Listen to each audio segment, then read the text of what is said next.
make a pragmatic shift in Bluetooth security. Thierry Zoller of NRuns and Kevin Finisterre, who cannot be here because of reason beyond his control today, will show a complete pragmatic shift in Bluetooth security, why your company is at risk, why your security measures will not work out like you maybe thought, and what you can do on all levels of Bluetooth, from the lowest level to the application level. He will show like how to get a root shell via Bluetooth. Yeah, I've seen this talk already on HackLU. I can just wish you a lot of fun. Please, warm welcome, Thierry Zoller.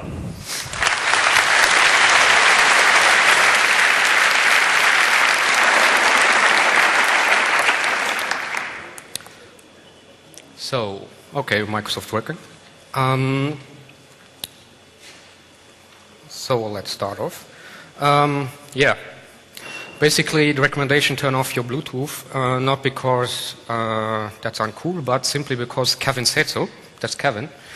And basically there will be code released that may lead to the compromise of your box if you enable Bluetooth. So just turn it off as a recommendation. If you don't, not my problem. The goal of this talk is not to build myths or to show off and not to show how. So I'm trying to show you how exactly I'm doing things, more the full disclosure nature. I'm limited in time, so sometimes I will scratch the surface. I'm free for questions and comments afterwards, so feel free to ask.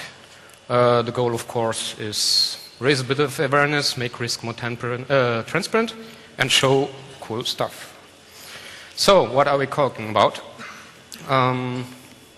So basically you have an introduction. I'm sorry you have to do this, because else it doesn't make really sense. You can't really estimate the risk or see how it works without it. Extending the range, you all know it. And implementation issues and protocol specification issues. Basically that picture, quite funny, because I thought that's a good representation of the Department of Homeland Security, that threat level, the terrorist level, that's basically always at this stage, so please panic. Okay. So a few tidbits about Bluetooth. Operates on the non-regulated ESM band, 2.4 GHz, in general 79 channels, except who would have thought is France, Spain, because it wasn't regulated there, and the military used parts of the spectrum. So in France it has, like, I believe 23 channels. It does frequency hopping, which is, let's call it a security through obscurity layer, because that's what prevents general people from auditing or really looking deep into the protocol stack. It is a complete framework with profiles and layers of protocols. It's not like Wi-Fi. It's a complete framework, so it has layer 1, layer 2, layer 3, layer 4, layer 5, layer 6, layer 7. And it's completely defined. It's with mandatory profiles, so it's big, really, really big. The specification 1.2 has 1,200 pages. It's a nice framework, it's very well thought, but the specification is a mess. And it's not really a wonder that actually those who implement these things kind of do things differently. What's funny about this is that in specification 1.2, the new thing about the specification was, well, we will introduce specific meanings for shall, must, not, must, which normally is a requirement for the first version, for instance, but, well, they thought, let's do it for 1.2. That basically explains also why some implementations are messed up. Interesting also, the 1 billionth Bluetooth device was sold in November this year. That's kind of a huge number. And always to keep in mind, the goal for Bluetooth was least cost cable replacement, low power usage. So the goal wasn't security, the goal was actually to have little gimmicks with Bluetooth that cost like $5 to produce, and that's it. So the security was pretty much produced around that ultimate goal of low power usage and least cost cable replacement. So the foundation, the protocol stack, we have the different layers, some implemented in hardware, some in software. We have the baseband, which is basically responsible for, which is the physical layer, which does the hopping, which does error correction.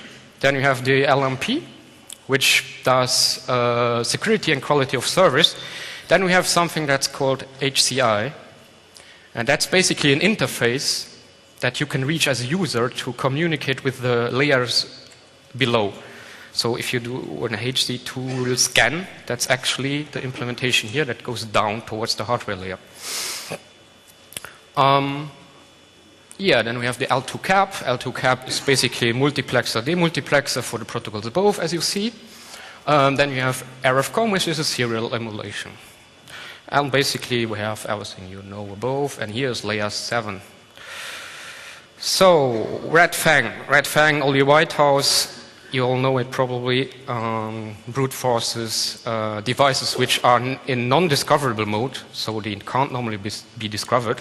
His implementation does like 23 MAC addresses a minute. He made a parallel version, so you can put up to, I believe, 127 Bluetooth dongles with hubs. Of course, you look like a tree afterwards. But you can't optimize the brute forcing pretty much. It's not that reliable because sometimes it misses. That's very well known. It uses a read remote name, which, to my belief, acts as the LMP layer. Not so known is actually that you can use the layer above, the L2 ping. You can ping devices which are in non-discoverable mode.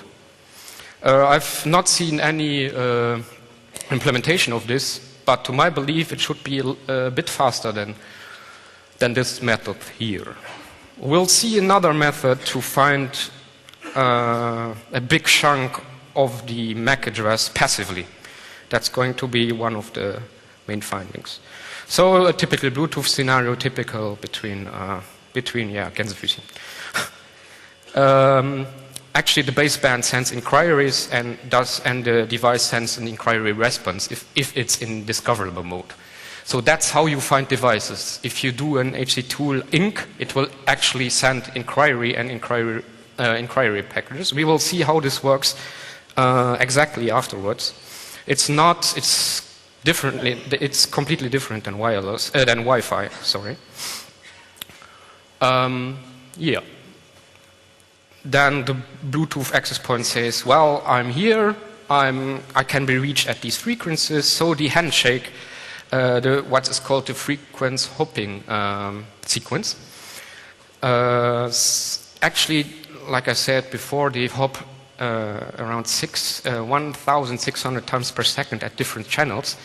So actually the paging is a synchronization between the master and the slave, which tells it, hey, in X microseconds, I will be on this channel listening for a packet, and then on this, and then on this.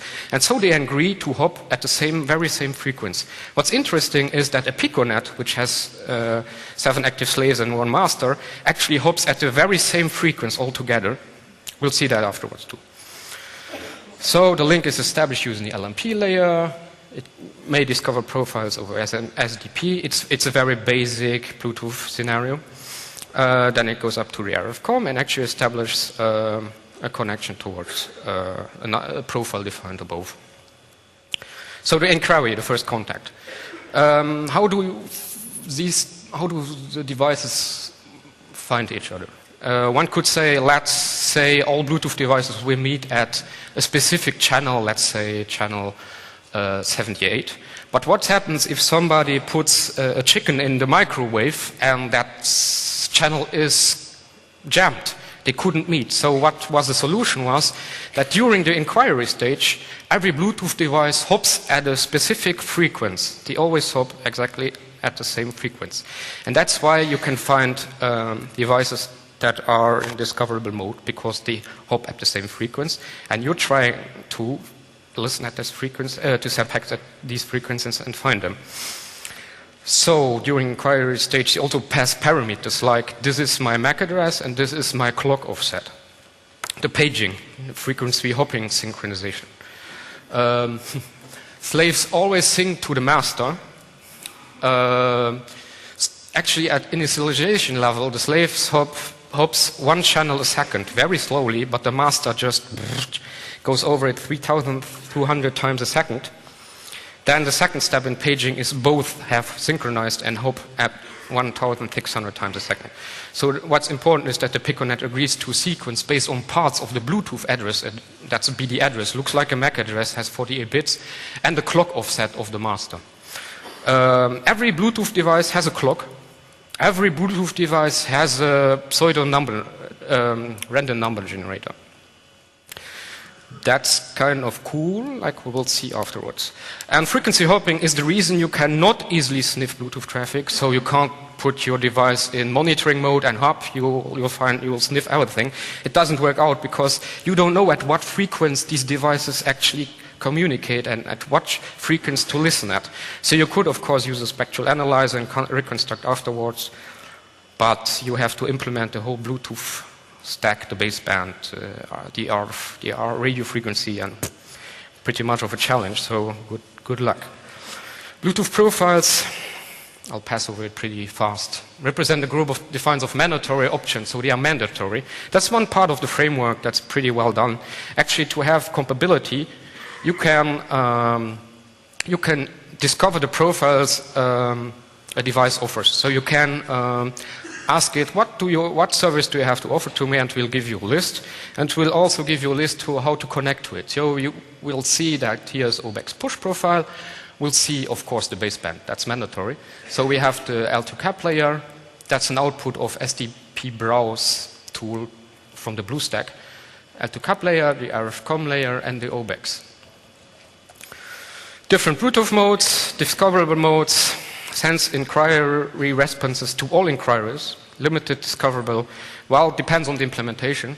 Visible for a certain amount of time. There's, Ericsson, yeah, okay.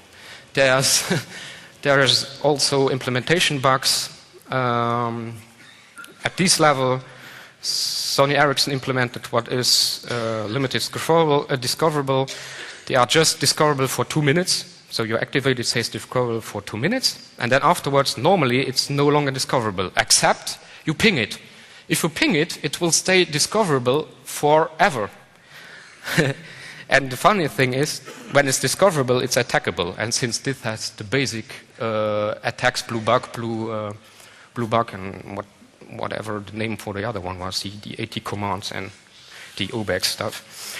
Non-discoverable, it never answers to an inquiry scan, and that's, of course, in theory. Then we have the pairing modes, non-pairable mode, reject every pairing request with LMP not accepted.